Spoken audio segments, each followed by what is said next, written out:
Hey guys, and welcome to this episode of the Bionicle Inspiration series. Today we're going to be talking about the Toa and Inika. So these are technically a part of a Island of Doom collab that we've covered a little bit of before. We covered the Paraka section of this collab. There's a lot of mocks to cover in this collab here, so I figured I'd break it up over a few different episodes. So you can check out that last Paraka one. It's not too much of an older episode at this point. But it's certainly worth checking out. There were some really, really well-designed mocks here. So now we're focusing on, because overall these were the 2006 wave of Bionicle sets. So now we're focusing on the Inika, as well as a couple other Titans that were a part of that line as well. So if you liked the Inika, and if you like some of the Titans that came in the sets, like Brutaka and Axon, I'll tell you who they are. It's them. Get excited. I'm sure you'll enjoy this episode. So if you want to revamp some of those specific characters, or you just want to look at some cool versions of those characters because you enjoy them, or you're not doing any of that, but you just want to sit back, relax, and look at some cool mocks, and we've got that for you today. So get ready and get excited. So without further ado, let us begin. The very first mock we've got today is by Jafa, and this is Jala and Inika. Little quick side note about Jafa. What a guy, because right now he entered into a online competition called Iron Builder. It's a Lego competition, of course. It's absolutely amazing. Anyone who enters into that competition is always built some absolutely amazing stuff. So please check out some of Jafa's stuff. There's links in the description below. He is a really, really good builder, and the last few things that he's churned out have been really good, top quality stuff. So please take a look at his stuff. He's really good. But this is what he's built now. And it's Jala, like I said before. So, first thing I want to mention is the beautiful gold pieces that are used on this mock. So a bunch of these, pretty much all of them, come on a Monkey Kid set, which I believe is called the Monkey King mech. So I think the mech itself is a great set, actually, just side note, but it comes with so many of those gold pieces, and I mean a lot. It's a little bit more on the pricey side, unfortunately, that mech, but you could always just bricklink those pieces or go on lego.com and buy some yourself, up to you. Regardless, so many helpful pieces. When we take a bit of a deep dive here and look at like the armor on Jala's torso here, it's fairly similar, just in kind of the shape of it, to what the torso looks like on the original set. Just kind of the way that it sort of flows down and comes out on the sides there. Sure, a lot of armor looks like that, but I can see sort of subtle notes that are being taken from the original set, and that alone is really beautiful. But what I like so much about it is the fact that instead of just using one prefab torso armor piece, he's really sort of moved it around, played around with it a fair bit there, and is using a lot of different pieces, which allows him to really effectively customize that to his own whims and his own ways. You know, yes, it might be a little bit more difficult because you got to use more pieces, you got to play around with different angles and techniques and things, yes, but it certainly allows you to put your own unique touches to it, really personalize it in some fashion, which, you know, that's what makes mocking fun to a degree. So not that I think using any kind of prefab armor pieces is inherently wrong or bad or not going to look good, because that's blatantly not true, but it certainly allows you to personalize it more, which I think is certainly something to keep in mind and note there.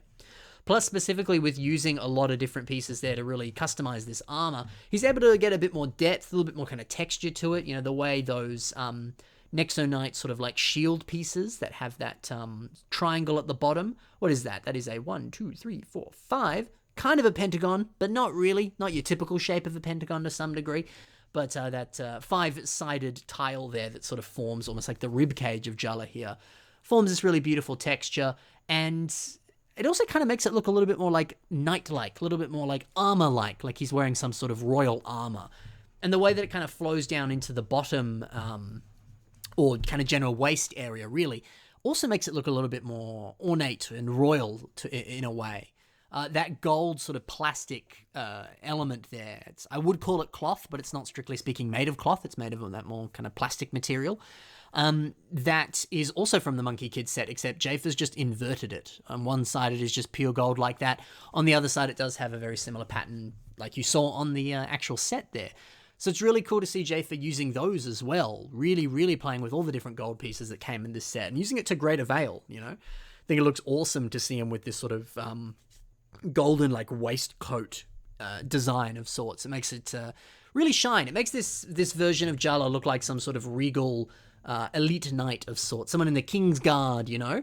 Really, really do like that. It's just really cool. It's a very subtle, slightly different take on Jala, but yet it also seems so reminiscent of the original Jala as well. I don't know, it's really, really cool. I love too the weapon that he has here, the fact that it kind of has this tube running through the hilt that leads up to the blade there, and it kind of makes it look like some sort of steampunk, like elemental, electrically powered weapon of sorts. You know, maybe it could power down, all those trans green elements would disappear, and he would just have this sort of rod of sorts. But when he powers it up, it becomes this almost like a lightsaber, I suppose, you know? I really like that design. I think it's very similar and reminiscent to the Inika blades, the fact that they had that play feature of you press the button and they light up with batteries and all that. It seems very fitting and reminiscent of that, but again, Jafa's taken it into his imagination and has come up with his own sort of unique version of that. And I think it's cool. I think this mock is such a beautiful example of really paying homage to the original, but also really taking it down into his own unique ways and finding totally different and unique approaches to making Jala look unique and beautiful. I said unique a lot in that sentence, but you know what? This is a unique and beautiful mock, so what do you want from me? But yeah, fantastic work, Jafa. Really, really do love what you've done there. Let's move on to another mock. This is by Patrick Biggs now, and this one is called Kongu Inika. So what I really, really enjoy about this one, fairly similar to what we saw with Jafa's mock, this is again such a unique and different approach, but is also kind of nothing at all like Kongu Inika, you know? He's using a completely different mask. He's using a subtly different color scheme. It's got some dark green in it for sure, but he's introduced other colors of green. And also, he's put him in kind of like modern day clothing, which I actually really like that. I think that's really cool. It's such a unique way of approaching this character here, but it's also given him so much personality at the same time, you know? And also that too, like, Patrick here has so effectively recreated this almost sort of like hoodie design, and these really snazzy pants, and these absolutely beautiful like sneakers as well. Yes, it's not really grounded in that same sort of, I don't know, edgier aesthetic that the Inika had, these, you know, elite robotic warriors with cool laser guns and things. No, it's some dude in, you know, really fancy, like, well-dressed attire. And does it need to be that, you know, typical aesthetic that we're seeing on these other guys here, these knights and warriors? Nah, it can just be some dude with really nice clothing, you know? I like that. Why not? Break the rules, because it works really well, and there's some fantastic designs in this. So, a really, really unique approach on this character, and one that I think works so well. So, quickly talking about the shoes here. These look brilliant, using a whole bunch of different system pieces here to accomplish this, but you know, definitely something to do yourself, really play around with system pieces and create some interesting looking sneaker designs. We've seen a few before in different episodes of the Bionicle Inspiration series. These might be some of my favorites, to be honest. But there's no reason you couldn't give really nice shoes to some of your Bionicle mocks, because, you know, it's like I said, yeah, maybe you're aiming for a more like samurai aesthetic for your mock or some sort of sci-fi warrior or whatever, but it's kind of, you know, not a typical thing to see a Toa dressed like this, but why not? Why not do it? Who says you can't, you know? Yes, it doesn't fit into the typical norm, but screw the norm. Do what you want. I like that. I specifically love, too, the choice of that 1x2 slope piece in dark grey that's kind of being used as the shoelace. Just the way that it has that natural grill pattern on it, it very much resembles that of a shoelace. So, yeah, I think that's really, really nice. This crossbow design is also really cool. It's kind of surprisingly rare to see a crossbow on a Bionicle. It's not something you see every day. You more see like a bow and arrow if you're seeing kind of ranged weapons, I suppose. But yeah, nice to see a sort of smaller scale crossbow like that. It looks really cool. I love that the actual arrow that's been loaded in there, the bolt of sorts, is that beautiful trans green color like that, or trans light green. I always mess up the name of that piece, but bleh. I like that it is glowing in that nature, because it makes it look like it's more akin to the original weapon. You know, like I said before, those Inika weapons lit up in glue with the battery-powered light, so it seems fitting in that sense. But it also seems cool to slightly tie it back to that more mystical world and fantasy world that was the Inika story and most of Bionicle, and that he has some sort of cool glowing bolt that he shoots out of his crossbow. I think that's just cool. It's really cool. So this is really interesting to note too, because Kongu's original weapon did have some sort of like crossbow elements to it. So it's really nice to see Patrick playing off of that and making it more akin to an original crossbow of sorts. I love that. Let's take a look at the kind of collar and sort of like, I guess, like zipper on his jacket that he's wearing here. He's used some of the Matoran arm pieces from some of the Matoran from the McDonald's Happy Meals, and they look great there. Really does form this sort of nice puffed collar. And the way that those animal tail pieces in lime just sort of nicely rest in the gap on those hand pieces there works really nicely. The fact that they're not necessarily actually connected up the top, they're more connected at the bottom there. They're just kind of resting at the top, you know, that works. You don't always have to have pieces actually connecting, but if they just sort of meet within a gap of another part, hey, you know, it gets the job done. And it forms a really, really awesome, almost sort of like puffy jacket as well. I don't know, I'm seeing this as like 7 different types of clothing to a degree, but I also kind of like that, the fact that it's what you see as the person looking at it. You know, it could be multiple different things, or it could just be the thing that you see. It's cool. I like that. It's art. It's up to interpretation, as they say. But no, this is a beautiful mock. Really, really solid techniques on this. Really looks cool, and really thinking outside the box too, which I always appreciate. So very, very cool indeed. Let's now move over to a mock by the one and only Buttloaf Builds, and this is Huki. So I think this Huki is, I said this in the last Inika episode, didn't I? No one builds enough Huki, but now I have a plethora of them to talk about. But hey, awesome to see a Huki revamp, because like I said, not something you commonly see if I'd looked hard enough, which I have now, but still, there's not a lot out there. So great to see. Anyway, I like the fact that Buttloaf here has taken out a lot of the Kit Orange that came on the original Huki and changed it out for tan, because it kind of reminds me of Pahatu, the original Toa of Stone, how his color scheme was brown and tan.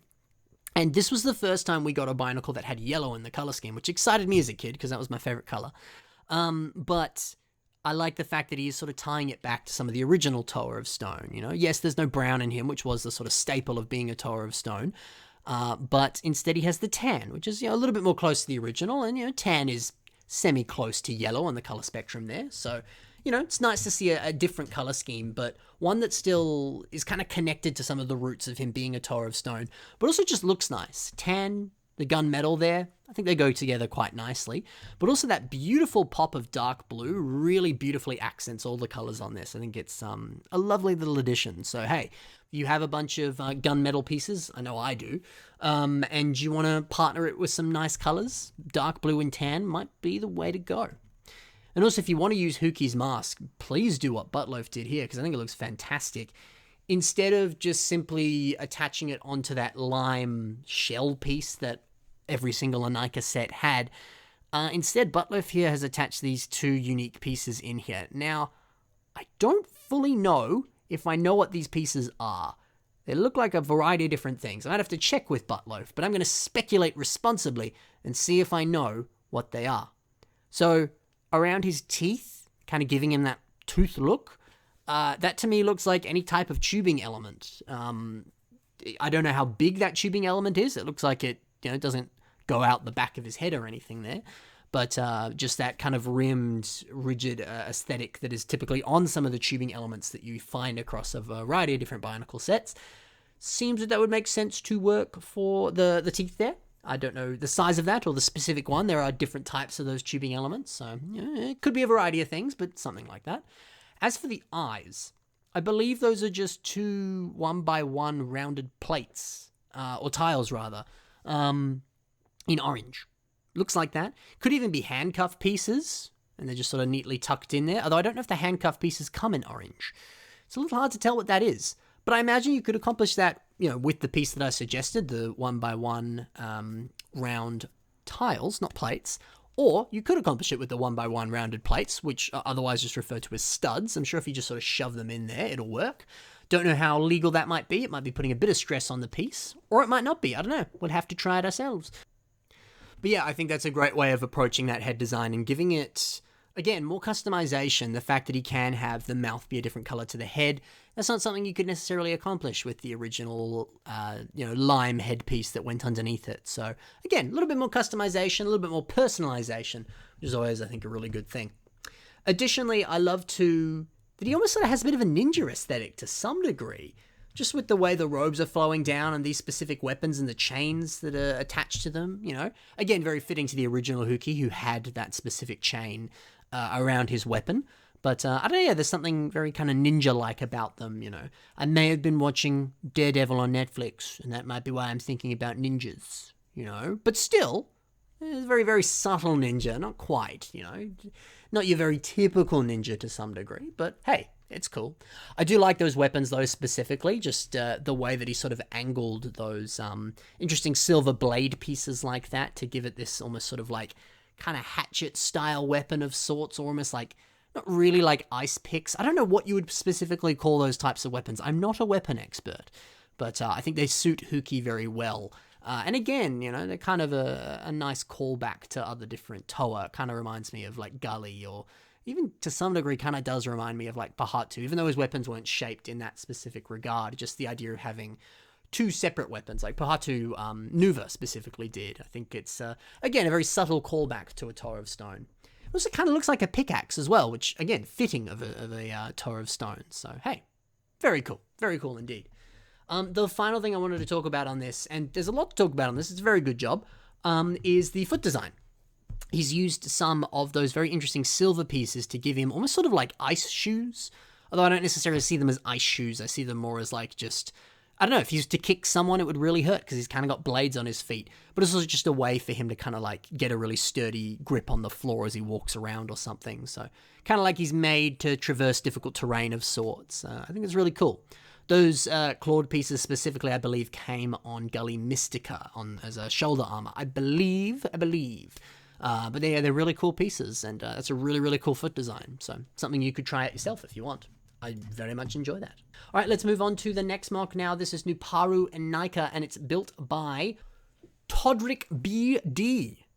Now, this one's probably my favorite, I'll be honest. There's something that just looks so cool about this Nupara revamp here. I love that he has used a 3D printed mask, which is, well, it's certainly very similar to the original Nupara Inika mask, but it's certainly changed up in a few ways and looks just really cool. I think adds a lot of personality to this mock. It's really, really nice. But I love what he's done with just the whole body here, giving it this really lovely, smooth, slim aesthetic, this very nice sort of agile, armored look, but also something very heroic and noble about him, which I think is very perfect for Nupara. I think that's what the set had, and I think that's what this revamp is very effectively also conveying. So I love that. I love too the little subtle gold highlights here. Take a look at the waist as well as the upper legs there. He's used some of the Lord of the Rings rings as well as some of those microphone pieces with the gold at the top there. Just that little subtle hint of gold I think is surprisingly fitting for this mock. It's there's only a little bit of it. That combined with little bits of silver as well. I don't know, it just adds that little nice extra bit of pop. The original version of Nupara was essentially just pure black with those silver claws. But I like that little subtle addition of another little accent color there, even though it is actually very, very subtle.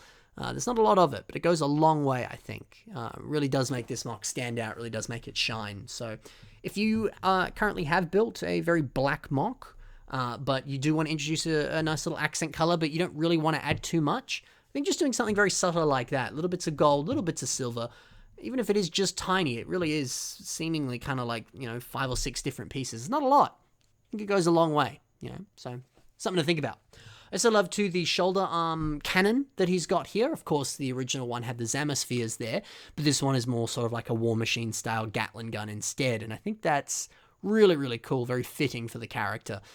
So great to see that being reimagined, taking away the sort of very large and in charge shoulder-mounted cannon that he had, and making it that little bit more realistic, I suppose. I think it's really cool. Otherwise, I just think the general silhouette of this guy looks fantastic. The general aesthetic of this mask seeming like this sort of punk rock, biker gang, badass hero, I think that's really been effectively conveyed just through the shaping and textures that have been built into the general frame and structure of this overall mock, and it's just a really nice sight to behold. So really seriously, I think he's done a fantastic job there of capturing the essence of Nupara. It's really, really well done. So solid work. Let's move now over to Toa Holly, and this is by Patron. So, first off, I love the fact that she has a harpoon gun. The fact that it has the string connected to the gun there, that it can kind of fire off and, do what you do with a harpoon gun. I think that's great. I think it's also very fitting of the fact that she is a Toa of water. So, yeah, fantastic little idea, fantastic addition, and just a great way of theming the weapon with the elemental power of Holly here. I still love, too, the inclusion of the cape element that she has here. The fact that it's kind of wrapped around some more ammunition for her gun. I don't know, there's something very fisherman about that. There's something very kind of like lone traveler and adventurer-esque, just with the aesthetic of that. I really, really like that.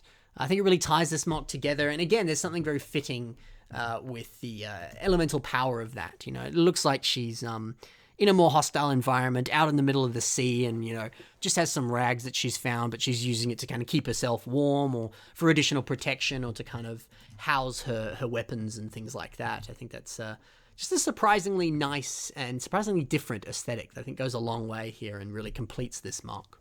Something else that I think is really fitting and noteworthy is the inclusion of white throughout this mock. There's not a lot of it. Upper legs, upper arms, a little bit on the hands, a little bit on the feet. Not a huge amount. The dark blue and the gunmetal are a little bit more predominant and dominant on this mock, rather. But when we look at the original Holly Inika set, she had armor that had this beautiful, like, white and dark blue marbled look to it. And I think it was awesome. I think it was really cool that her, and to some degree Kongu also had that kind of marbled effect. But it certainly makes it a little bit more difficult to use those pieces because she was kind of the only set that had that marbled look to it. So if you wanted to build your own revamp, you'd have such a limited amount of pieces that you can use that have that marbled texture to it, which just makes it a little bit more difficult, right? So I think what Patron's done here is very smart. Just eliminate those pieces entirely, just focus on purely dark blue, and then add subtle white highlights so that it's very, you know, similar. It's a nice little callback to the original set, but then it's not as difficult to just use that very limited kind of color palette there. You know, not that you couldn't have included these in here. I think it might have worked, but just in you know, focusing more on kind of color blocking and things like that, I think it could have limited some of your artistic vision, perhaps. So I think it's very fitting and very smart to do that, just to actually make white an accent color instead of it being this marbled color throughout the dark blue. I think it's really smart to do that. So a fantastic revamp here. Really love the choice of weapon, and I love that it's themed to the element as well. Let's move on to a Toa Matora revamp, and this is by Yannick Gotts. Apologies if I'm mispronouncing that. Anyway, something I love so much about this version of Matoro is the inclusion of all the trans light blue. Specifically around like the toes and the knees, and pretty much everywhere actually. It kind of looks like sort of clumps of ice, like sort of icicles, or really sort of rough, jagged ice of sorts. Whereas the kind of white looks a little bit more like snow to a degree. So I like that this is a Toa of ice that's really capturing the different ways that you can find, you know, ice or snow or just in general cold stuff. And I think it's really fitting, because it very much kind of looks like Pahatu's kind of like, I don't know, weaponized his feet so that he could kick someone with those really sharp, you know, icicles coming out of him there, or the kind of more, you know, jagged element of his knees kind of resembling icicles of sorts. I just think that's so cool and such a different way of approaching a Toa of Ice. You know, often when you see a Toa of Ice, whether it's in the sets or in mocks, they're a little bit more sort of smooth, sleek, and agile to some degree, and they represent almost sort of like the smooth qualities of ice and snow. Whereas I like the fact that this is a Toa of Ice that is a little bit more kind of jagged and rough, which snow can also be. So I just think it's a really fitting aesthetic, and I love the idea that he's almost sort of making his body out of ice, like he's some sort of elemental being, and different parts of his body you know, look different as a result of that. I just think that's so unique, so different, so perfect. The original Matora Inika did have those trans blue limbs underneath him, and I always thought it looked super cool, but I love how he's taken it to another level here and really tied it back to the theme of ice. I think that's just very creative, very different, you know? Something else that's creative and different is the weapon design on Matoro here. The fact that he just has a blade arm, you know, it kind of makes sense. These Toa are warriors and fighters. Fighting is kind of the bulk of what they do. Kind of makes sense that they just be like, I don't need another hand, I'll just make it a blade, because I'm going to be fighting people a bunch, why not, you know? But also the fact that this is a little bit more similar to like Jafa's weapon arm, the fact that it has that tube flowing out of it, and that An element of it appears to be just sort of this like ice energy that's flowing out of it. It's kind of forming like an ice blade, whereas the other side is more of your typical like, you know, metallic, like normal blade. Again, it's very fitting to the original weapons on the Inika sets. And so in a similar way to Jafa, you know, yeah, it is stylized in different ways, adding tubing, adding other elements to it. But yeah, it's really nice to see it taking a departure, but still paying homage to the original. It's just, it's a beautiful thing. I love also the fact that there's 2 Zamaspheres inside this gun arm here. It almost kind of looks like maybe it's like storage for sort of like bombs. Maybe those Zamaspheres, he just picks them up and throws them instead of having to shoot them out and they do damage in some unique way. Or maybe the gun arm is like powered by those Zamaspheres, like there's some sort of energy source and that's just inserted in there as like a battery of sorts. Either way, I really like that. I think it's just very fitting and a great way of playing around with those Zamaspheres in a very different way to the original set, but one that I think still fits well with the ideas of the original set. So, again, Yannick here's really played around with the original concepts, but made them his own, and I really like that. I also really like the flag at the top there. Just a fun little detail, you know, little subtle thing. Goes a long way. I like it a lot. All right, that's it for the Toa Inika, but now let's move on to Axon and Brutaka. So this is Axon by Kevin H., and this is a fantastic revamp of Axon. The thing that I love so much about this is when you look at the original Axon, he had massive hands. Massive hands. To some degree, they're a little bit disproportionate to his body. But I love the fact that Kevin H. has taken that fact and amped it up to 11. Really do think that's cool. The fact that he's made the hands just as massive, given him massive muscles, big old torso, big old arms, big old legs. He's a big chunky guy, and that's fantastic. I love it. So certainly it seems the way that this has been constructed is that Kevin's built this sort of frame out of different ratchet joints, black Technic elements and Hero Factory elements and things, and then just layered it on with a bunch of different dark red Technic panels, prefab armor elements, and a whole bunch of other sort of CCBS pieces as well. And I think it's a great way to go about it. Build the frame, armor it up, and certainly a great way to armor it up is very akin to like your typical Technic set. Use those larger panel pieces and use it to just cover up larger areas of space. Because that's kind of how a bunch of the modern Technic sets are built, is building that frame and then covering it up with armor of sorts.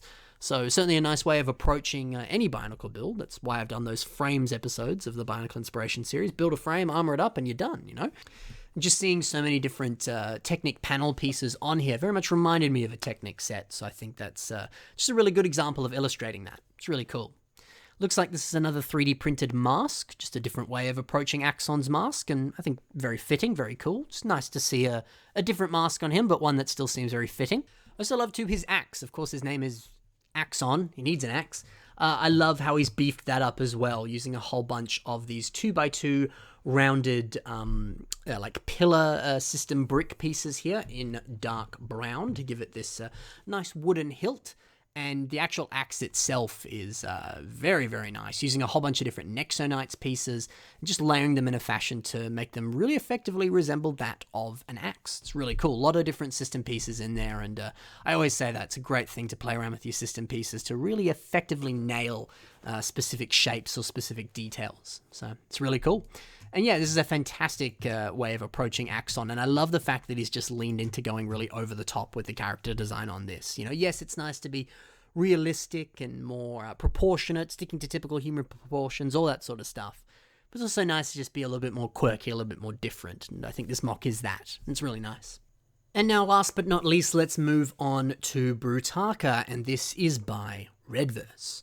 So this is a brilliant revamp of Brutaka. I specifically love what he's done with the face here. Looking at it, we can see that he's used a typical Hero Factory armor piece in gold, but he's placed it upside down. Now, just the general look of that very much gives this mask this beautiful kind of rounded off effect. It looks like the kind of area of a face that would be the mouth. I don't know how to describe it, but just playing around with how that piece looks upside down, it perfectly resembles that of almost sort of like fangs, maybe to some degree an open mouth. It's hard to put a pin on why exactly it works, but it just does. Something really beautiful about that. So I think that's something you could fairly easily replicate yourself if you're building a custom head design, you know, placing a Hero Factory shell piece upside down like that, just to kind of round it off and kind of create that chin and mouth effect. It works really well. And also, of course, it's using some of those larger gold claw or like tooth elements, and those sort of form almost sort of like eyebrows on the sort of top of the head, but also the spikes along his cheeks, which is very fitting to the original Brutaka mask, of course. And I love that he's using a lot of those going down on this mock to form the torso, to form the legs, and even some of the arms as well. It's nice to see one part being repeated like that, just to have some nice sort of visual consistency. But also just a lot of those spikes seem very fitting to Brutaka. He was this more sort of spiking, menacing, evil-looking character. He had this very like sleek and sinister approach to his design in the original set. And so I think using those pieces which naturally do have that sort of sleek and sinister look to them, it's very, very fitting, and certainly matches the original look that I think Brutaka had. This revamp very effectively nails, really. I also love the fact that he's changed up the weapon design here. Now, the original Brutaka kind of had that double-edged sword, but here it's a little bit less of that. It's almost sort of got a guard around the hand and sort of tails down further, which, again, very similar to the original weapon, but changing it up slightly and changing it up in some really good ways as well. It's just nice to see it being approached in a different fashion. I also like the fact that he has 4 arms, which the original set did technically. He had his 2 like main arms, but he also had 2 sort of very small arms that popped out of the back of his back. And I don't know, they didn't have hands on them though. They were kind of like weapons. And I remember as a kid being like, so has he got 4 arms, or is that just like some sort of like weapon that he uses? I don't know. So I like the fact that he's kind of doubled down on that and is like, no, he has 4 arms here. And I think it's very fitting, very nice. So again, bit of an homage to the original, but also taking it on his own and making it unique. And I think Brutaka really fits 4 arms there. So that's pretty cool. It's pretty cool indeed. But overall, perfect way of reimagining Brutaka. Really, really solid revamp. And in general, I think all of these are really solid revamps. So fantastic work, everybody. I look forward to continuing to cover this collab because there's still more. This is a massive collab. So more to come in the future, so stay tuned for that. Of course, the next episode that I do will be episode 200 of the Bionicle Inspiration series, which is very exciting. I don't have anything majorly, unique planned for that, but it will be a fan-submitted mocks episode, of course. Typically, people like to have advanced warning for that. Every 10th episode is a fan-submitted mocks episode. And often I do get people who say, like, hey, I want to submit stuff, but, like, when do I submit it? Like, what episode are you doing next? I tend to not say what episode I'm doing next, mainly because I myself don't even know. But, hey, if you want advanced warning, here it is. The next episode will be a fan-submitted mocks episode. Submit away, and, I will pick 10, and I will put it into the episode. I have so many submissions, so there's certainly a lot to work through, but hey, if you want to increase your chances to be in one, now's the right time to submit. And submit whatever you want. Doesn't matter. How do you submit, you ask? Through the email you're currently seeing on your screen. There's more details in the description below if you want to copy and paste that email there. But really all the details you need to know is you can submit whatever you want, whenever you want. Include as much information or as many or as little pictures as you want. It's completely up to you. Submit what you feel is good in an email, send it my way, and it'll appear in the show. It can technically appear in any episode, but of course there are fan-submitted mocks episodes every 10th episode, so you can stay tuned for that one as well. Additionally, there's links in the description to my own social media, so if you want to see some of the stuff that I've got going on, that's the place to check it out. And additionally, like I said at the start of the episode, you can see links to the mocks you saw in today's episode in the description below. So please be sure to check out these builders. They're all incredibly talented, and you should definitely see some of the other great things that they're working on or have done. Finally, you can also check out my Patreon if you're interested. I got exclusive behind-the-scenes content over there. You can speak with me privately in my own private Discord server. And of course, I have bonus weekly podcasts that you can listen to that are exclusive to Patreon users. So hey, check that out if you're interested in a little bit of additional content. That's all for today, guys. I hope you very much enjoyed. I will see you soon. Happy building, and bye for now.